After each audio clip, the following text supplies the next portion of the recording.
Vendimi i Këshillit Bashkiak të Tiranës për të dhënë me koncesion parkun Rinia me qëllim kthimin e tij në parking nën Toksor, një projekt i vjetër në kohën e drejtimit të bashkisë nga Edi Rama, do të paditet nga Partia Demokratike në Prokurorinë e Tiranës. Afera korruptive për dhënie me koncesion të parkut Rinia për 35 vite një klienti i cili do të investojë $20 milion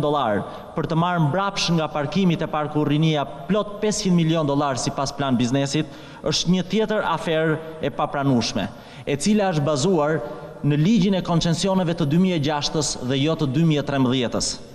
Shpejtësia e miratimit të këtij koncesioni korruptiv ka bërë që të mos respektohen kërkesat bazike ligjore në rastin e një procedure koncesionare. Projekti parashikon që koncesionari, kompania Taiwan SHPK, të shfrytëzoj parkun për një periudhë 35 vjeçare. Parkimi në Toksor në parkun Rinia do të ketë një kapacitet prej 1000 vend parkimesh, në të do të aplikohen tarifa 100 lek për orën e parë të qëndrimit dhe zbritje të çmimit për orën e dytë apo të tretë të qëndrimit. Mediat investigative thanë një ditë pas vendimit se kompania Taiwan SHPK ndodhet në sekuestro për shkak të detyrimeve të pashlyera. Bashkë me vendimin për të dhënë me koncesion parkun Rinia, bashkia do të paditet edhe për 2 vendime të tjera, atë të rritjes së disa taksave vendore dhe për rritjen e çmimit të biletës për transportin urban nga 30 në 40 lek.